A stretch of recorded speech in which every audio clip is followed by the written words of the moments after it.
Wait, the person drinking tea over there. Isn't that Yelan? Ooh, looks like she's having some kind of tea party with friends. We're just in time. Aren't we gonna go say hi? Well, Officer Edler, after all that work, I think we've got them this time. Might take a few days to wrap up things in the field.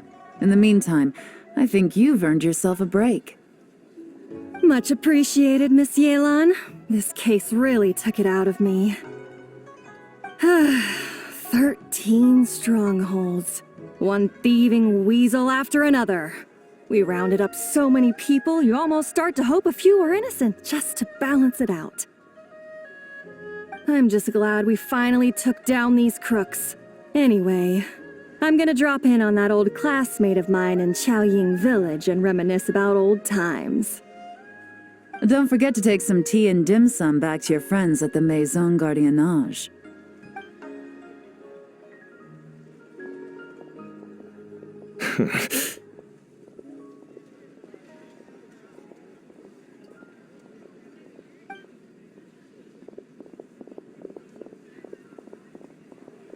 Oh, looks like Yelan's friend left. Paimon kinda wanted to meet her.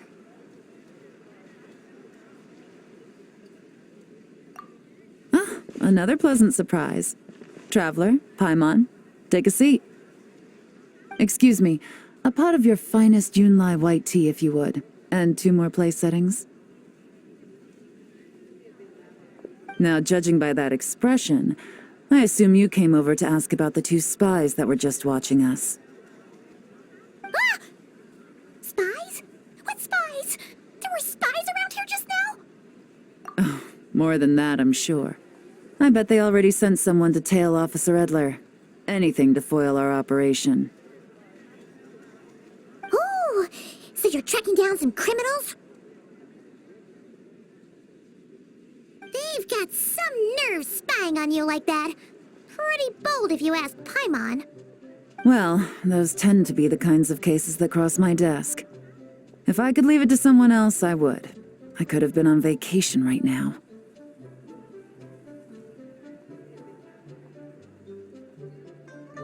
Mora laundering, to the tune of 10 figures and counting. Laundry? What does that have to do with Mora? And who are these figures? There are 10 of them?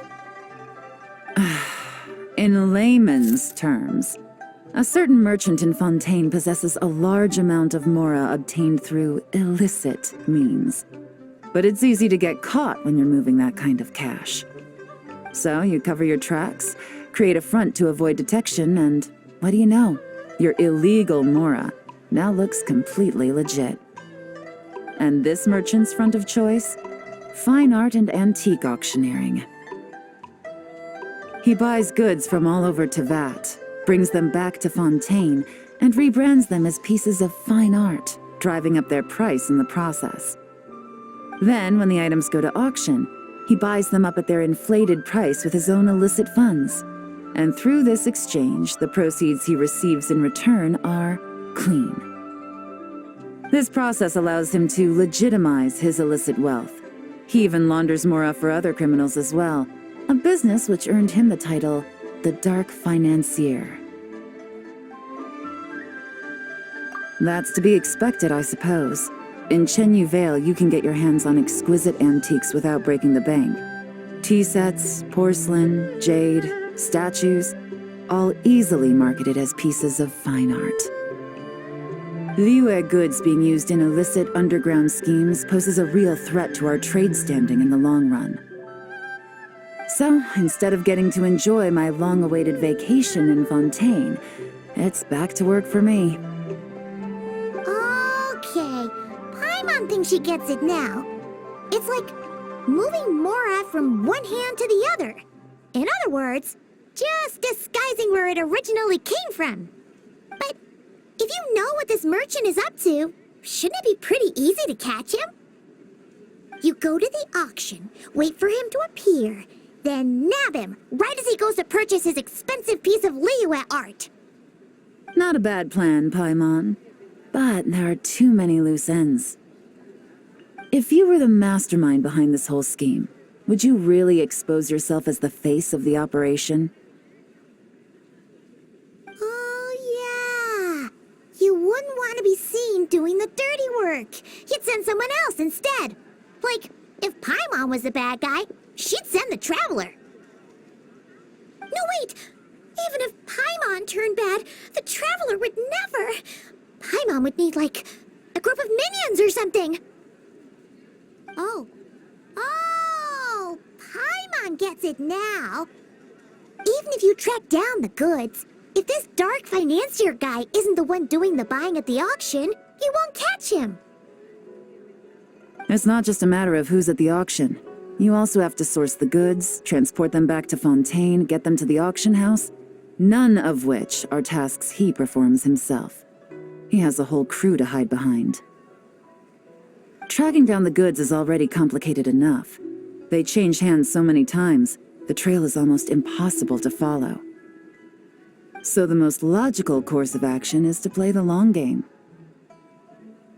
You start small. You find someone you can follow behind all the smoke screens, who'll lead you straight back to the dark financier himself. Well, wait! So you were just pretending? And to think, Paimon thought all that stuff about wrapping up the case and taking a break was actually true! Right you are, Traveler. Working with the Millilith and Officer Edler, we managed to launch attacks on all of the Dark Financier's strongholds, which allowed us to nab most of his crew. Those spies just now were his most important agents, the two people he trusts to have direct contact with him. The first is Corday, a senior member of the Fontaine Antique Association, in charge of auctioning off the goods. And the other is Dodamani, a ship owner from Sumeru and longtime cargo transporter. They're under pressure to salvage the situation, so we let them slip through the cracks on purpose. The goal is to make them think that, by some stroke of luck, they're in the clear and have room to act. They think keeping tabs on Officer Edler will allow them to operate under her radar and get whatever remains of their goods out of Liyue. But little do they know, while their attention's fixed on her, I'll be secretly gathering the intel that's gonna bring them crashing down. So, interested in coming along for the ride? I'm curious how you take to this line of work. Could be some potential there. Yeah, we kinda stumbled into this whole thing, but now we're a part of it too. Let's do it! For Yelan, for the people of Chenyavale, and for, the Liyue business world! I admire your selflessness, Traveler and Paimon. Let me be the one to look out for your self-interests then. Namely, your payment. How about we do this the Fontainian way? You'll get exactly what a top agent receives for a dangerous field mission. Getting started is always the hardest part, but luckily, I have a lead. The Dark Financier's crew is even more on guard than usual, so our best bet is to do some counter-surveillance to get on the right track. And I think I know just the place to start. Let's head northeast and see if I'm right.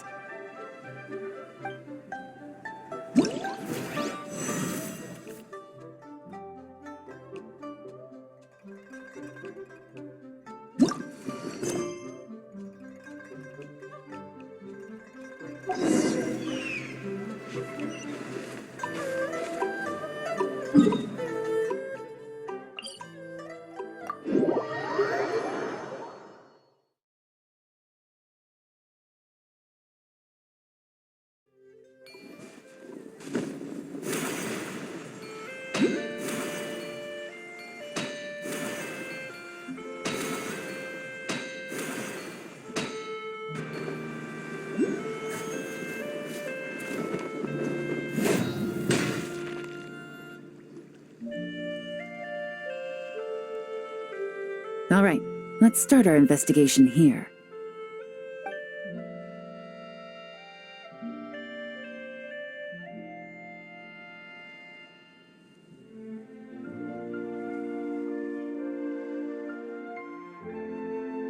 So, we can all agree this is just a normal stretch of wilderness, right?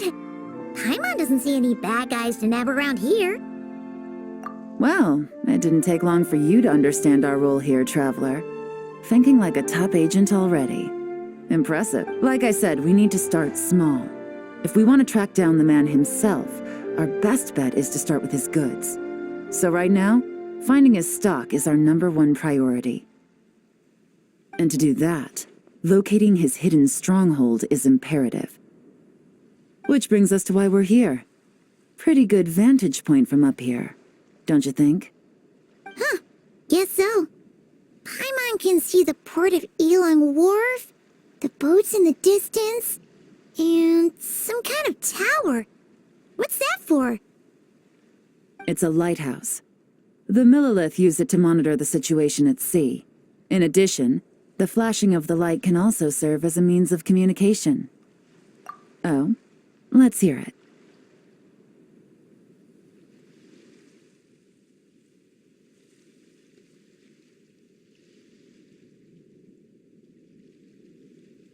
Not too far off at all, Traveler. The Millilith maintain an impeccable level of security in Shenyu Vale through consistent patrolling.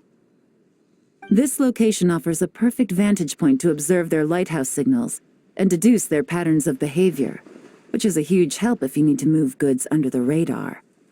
So we should be able to find traces of the Dark Financier's scouts in this area. Oh, okay.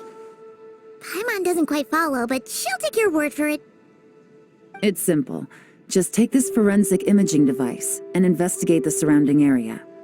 As long as we're meticulous, I'm positive we'll find something.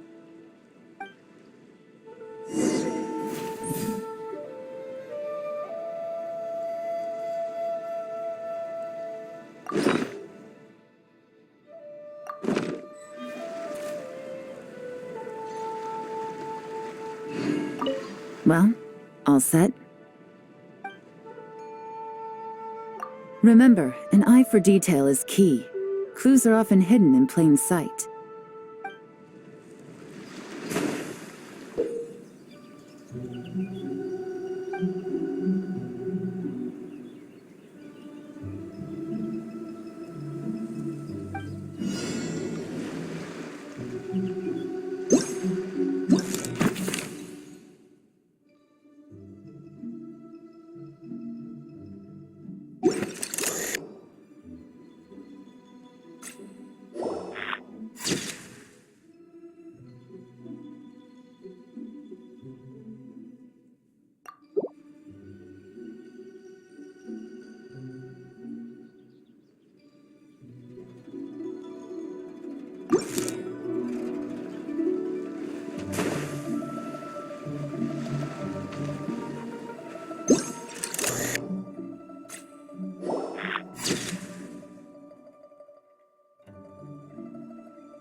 Some good finds.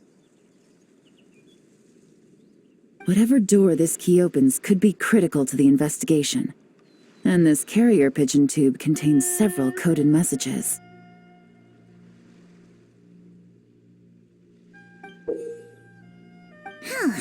So there really is evidence around here. It's like these guys aren't even afraid of getting caught. What if the Millilith noticed them spying and decided to investigate? These objects suggest the Dark Financier's scouts were likely disguised as fishermen. People like that are trained not to crack under pressure. All they'd need to do is come up with a believable excuse, like needing a place to rest. The Millilith can't investigate or apprehend a civilian without probable cause. Paimon can just see their smug faces getting away with something like that. Not to mention, the traces on these objects are fresh, which means the scout here is still active and wasn't among those caught by Officer Edler. So we need to stay vigilant. We can't let them know we're still on their tail.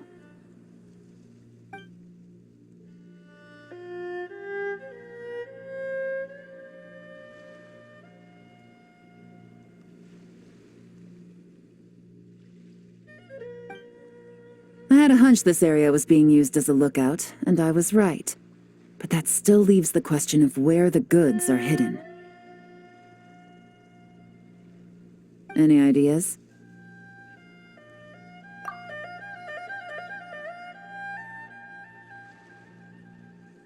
Spot on again, Traveler. Looks like you don't need anyone to hold your hand when it comes to deductive reasoning. Given a carrier pigeon's speed, the two locations should be close enough to deliver messages quickly. That means the base we're looking for should be within a certain radius. Ruling out areas within line of sight of the lighthouse, as well as places with a lot of foot traffic. That just leaves the shallows to the north of Mount Mingyuan? That certainly sounds plausible. You have the cover of the mountains, and the advantage of hiding right under the authorities' noses. Well, our next destination is decided then. Let's go.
Here either.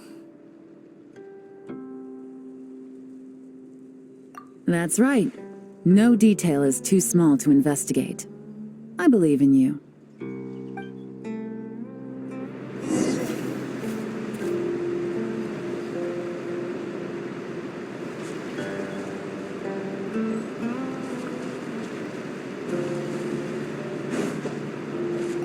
The evidence could be even more well hidden this time. All set? All right. I know you have an eye for detail, so use it to your advantage.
Hey,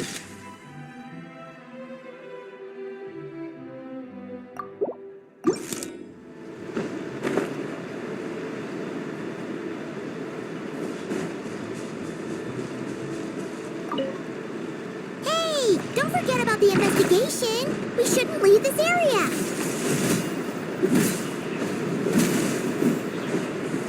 Let's play! Don't blink! Hey, don't forget about the investigation. We shouldn't leave this area.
This must be it! The secret base where they stashed their goods! Definitely wasn't easy to find. Well, well. Looks like you tracked it down in no time at all. I see your potential as a solo field agent, Traveler. Now, time to test out the key we found earlier. This isn't their home turf, so I doubt they had time to set more traps. Should make our lives easier. I'll take it from here. The last thing we want is to leave traces behind in there. Caution is the name of the game. You two keep a lookout. Make sure no one barges in while I'm in there. You got it! This is a first for us, but the Traveler can do anything. He's got your back! Good point. Yelon doesn't make mistakes like that.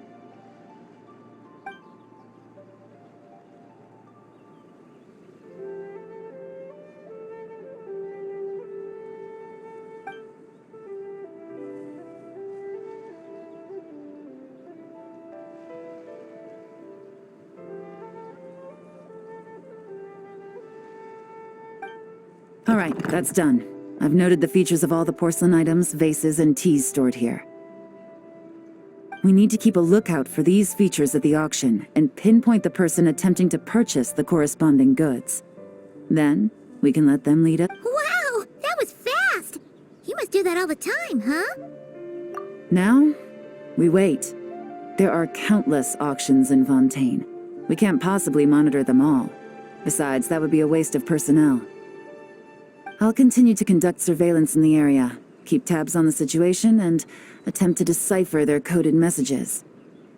Once his two lackeys move the goods, we can shift our focus to the upcoming auction. And then, we'll have somewhere to start. Got it! All we can do now is wait. Wait, and then follow them straight to the guy behind this whole thing so we can give him the old 1-2 punch! This whole time, Officer Edler has been leading her two stalkers on a wild goose chase around Xiaoying village. Once they decide it was all a waste of time, it's her turn to tail them instead. Not to mention our operation has already put them under extreme pressure. We've forced their hand. I doubt they'll last more than 2 days before making a move. So let's meet back up at Yilong Wharf in 2 days. Find me near the harbor.